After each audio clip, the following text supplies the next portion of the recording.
sports is something that is so outside of real life, but it's a place that your real life experiences translate into something that everyone can relate to.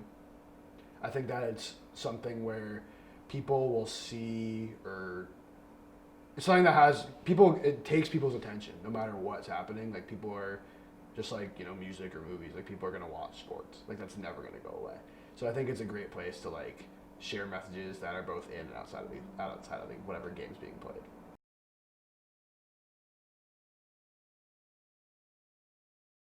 So my dad, when I was growing up, he did a lot of freelance stuff for free. So he just would go. He would usually get to take me in because I was pretty young. I was like 6 or 7 or 8 or whatever. He would go to the Celtics and he gets press pass and he'd do an article. I thought it was like the coolest thing ever. And I was like, wow, like, and he didn't even get paid. He just did it to go to the game. My senior year of high school, the newspaper that my dad was doing that for, they asked him to get paid. Like, they would pay him to do some high school football and basketball and some other sports. And he didn't want to do it. He was like, nah, like, I just want to go to pro games for free, like, once a year. And they were like, so they want somebody. So I was just like, Dad, I'll do it. Like, I had no idea what I was talking about. Like, I remember the first game I did, like, I wrote down, it was a football game. And, there's like 100 plays in a football game. I wrote down, like, what happened every single play. And I had, like, a 6,000 word thing. And I was like, my dad's like, Greg, like, this is terrible. Like, what are you doing? But that first opportunity and, like, getting that first paycheck from the Journal Tribune, RIP, it's no longer a newspaper.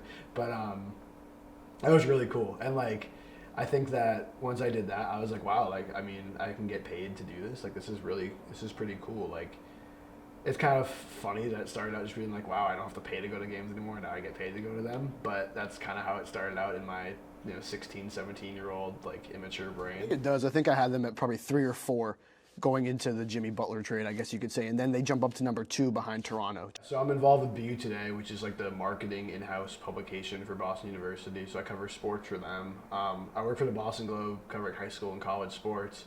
I do some broadcasting for BU Athletics and occasionally some other schools in the area, like Harvard, BC or whatever. And I do some public address. It's not really journalism, but I do public address announcing too, which is kind of fun.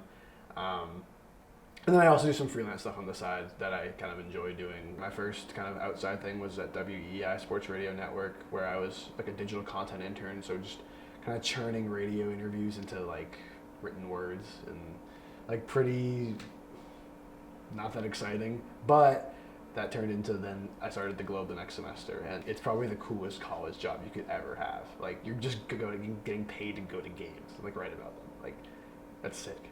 It's like I'm a rookie, so I think it's kind of cool to be able to like get experience and kind of like own something.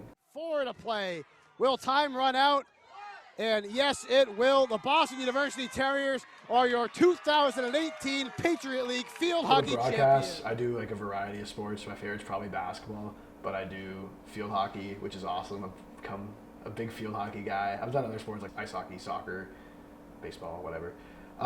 But the preparation is just like sitting down for a couple of hours and just kind of fill it in with your team, and you make sure you know everything. Occasionally, like if it's a big game or like a playoff game, I might call like the coach from the other team, like the non-local team. It definitely takes some time. Like sometimes I don't realize how long it takes. I'm like, wow, like that took me way too long to like fill out the field hockey roster in their hometowns, but it definitely makes it better, and you feel better about it when you're doing it. You feel like you're informed. So I'll go to games and I'll cover games, like do game stories, but I also do like features and like profiles on people, and I like doing stuff that kind of explores more into like the depth and life of people rather than just like analyzing the game. And I enjoy talking to people about like kind of like what led them to where they are, like what's going on outside of where they're at that influences their performance on the field.